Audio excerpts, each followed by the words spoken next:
Alhamdulillahi Rabbil Alamin Ar-Rahmanir Rahim. Tingkatan di dalam beragama adalah syariat, tarekat, ma'rifat, hakikat. Mohon penjelasannya. Justru tingkatan dalam beragama itu sebagaimana yang Rasulullah jelaskan dalam hadis Jibril. Yang pertama adalah Islam, tingkatan yang pemula. Setelah itu iman, tingkatan yang paling tinggi adalah ihsan. Bukan seperti yang diucapkan. Ini yang disebutkan dalam hadis Jibril yang masyhur dari Umar bin Khattab radhiyallahu anhu.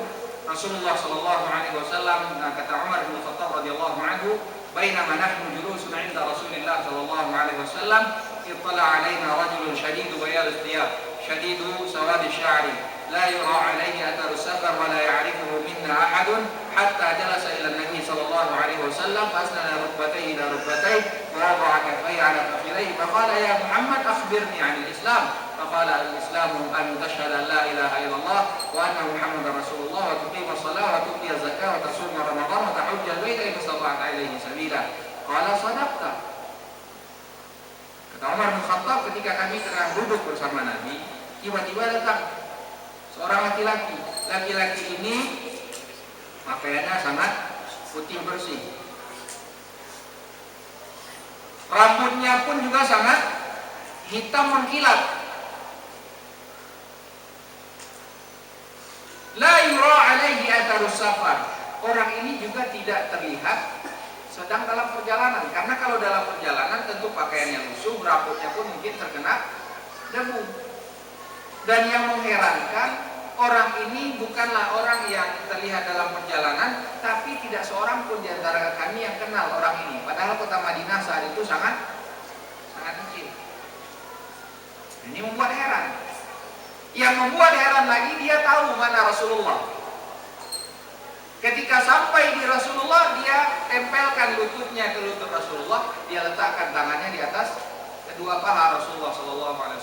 Kemudian dia pun berkata, wahai Muhammad, sampaikan kepadaku tentang Islam. Rasulullah menyebutkan rukun Islam yang 5: syahadat, salat, puasa, zakat, haji. Setelah dijawab oleh Rasulullah, orang ini pun berkata lagi, engkau benar. Ini membuat heran lagi sahabat yang mendengar. Karena apa?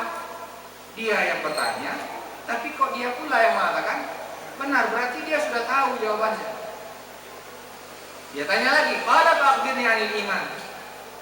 Maka Rasulullah mengatakan, iman itu antum mina billah wa malaikatihi wa kutubihi wa rusulihi wal yawmil akhir wa tu'mina bil qadari khairihi wa syarrihi. Rukun iman yang 6. Orang ini juga menjawab lagi, qala sadaqta. Qala fa'akhbirni 'anil ihsan. Sampaikan kepadaku tentang ihsan. Maka kemudian Nabi mengatakan, al-ihsan an ta'budallaha ka'annaka tarah. Engkau beribadah kepada Allah seakan-akan engkau melihat langsung Allah. Fa illam takun tarah, kalaupun sekiranya engkau belum dapat melihat di dunia, tapi yakin bahwa Allah melihat. Kita yang bekerja misalkan di suatu instansi pemerintahan, bekerja di kantor, di ruangan kita dari segala penjuru ada sorotan kamera. Kira-kira antum di situ dalam kerjanya main HP atau tidur-tiduran, ukur meja atau bagaimana? Atau matanya walaupun ngantuk berusaha dibuka. Bagaimanapun upayanya, kita berusaha untuk selalu tampil dalam kondisi prima saat itu. Karena ada apa? Ada mata pengintai dari segala penjuru. Bagaimana kondisinya dengan Allah Subhanahu wa Ta'ala yang tidak ada satupun tersembunyi dari pengamatan Allah. Makanya Nabi mengatakan ini tingkatan yang tertinggi. Orang benar-benar merasa diawasi oleh Allah, sehingga ketika dia hendak melakukan larangan, dia ingat, saya diawasi oleh Allah SWT, maka saya akan tinggalkan ini. Bagaimanapun saya, pasti saya akan dimintai pertanggungjawaban oleh Allah SWT. Maka dia tinggalkan. Ini tingkatan yang paling tinggi. Adapun tingkatan yang disebutkan tersebut, maka tidak ada dijelaskan oleh Nabi SAW. Justru pada akhirnya ketika dia sudah sampai kepada hakikat, dia sudah tidak ada lagi kewajiban untuk melakukan syariat-syariat yang telah diperintahkan oleh Allah SWT. Dan kita sepakat semuanya bahwa tidak ada yang paling mulia paling tinggi keimanannya dari Rasulullah SAW. Pun demikian Rasulullah masih tetap sholat sampai kaki beliau bengkak. Allah.